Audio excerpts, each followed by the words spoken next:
स्वयंपाकात स्वादाची जान, डीएम मसाले तुमच्या घराची शान. छत्रपती शासन महिला गृह उद्योग कबनूर इचलकरंजी घेऊन येत आहेत अस्सल परंपरेची मराठमोळी चव म्हणजेच डीएम मसाले. मटन मसाला, चिकन मसाला, धणे पावडर, गरम मसाला, बिर्याणी मसाला, तिखट चवदार मसाले आणि चटणी म्हणजेच डीएम मसाले. तर आजच आपल्या जेवणाची रंगत वाढवण्यासाठी केमिकल विरहित डीएम मसाले, गृहिणींच्या मनातले मसाले आणि चटणी अवश्य वापरा. डीएम मसाले महिला बचत गटाद्वारे करणारे स्वच्छ माफक दरामध्ये म्हणजेच डीएम मसाले.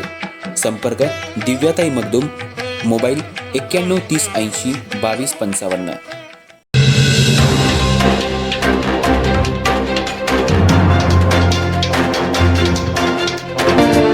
नमस्कार, मी तेजस्विनी मगदूम. एम मराठीमध्ये आपल्या सर्वांचं स्वागत आहे. पाहुयात ठळक घडामोडी.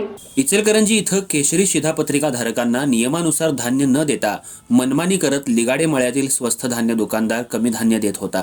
त्यामुळे संतप्त शिधापत्रिका धारकांनी नगरसेवक राजू बोंद्रे यांच्याकडे धाव घेऊन कमी धान्य दिलं जात असल्याचं निदर्शनाला आणून देताच बोंद्रे यांनी प्रत्यक्ष दुकानात धाव घेऊन माहिती घेतली आणि पुरवठा अधिकाऱ्यांशी संपर्क साधून मनमानी करणाऱ्या स्वस्त धान्य दुकानदारावर कारवाई करण्याची मागणी केली. त्याचबरोबर दुकानदाराला नियमानुसार देय असलेलं धान्य द्यायला भाग पाडलं. इचलकरंजीतील लिगाडे मळ्यात मनोज कुंभार यांचं स्वस्त धान्य दुकान आहे. या दुकानात गेल्या महिन्यात शिधापत्रिकेवरील कुटुंबातील व्यक्तीनुसार धान्य न देता कमी धान्य देण्यात आलं होतं. तर 13 जानेवारीपासून बंद असलेलं हे दुकान आज पुन्हा सुरू झाल्यावर प्रत्येक शिधापत्रिकेतील 1-2 व्यक्तीचं धान्य कमी दिलं जात होतं. त्यामुळं संतप्त शिधापत्रिकाधारकांनी नगरसेवक राजू बोंद्रे यांच्याकडे धाव घेऊन कमी धान्य दिलं जात असल्याचं निदर्शनाला आणून दिलं.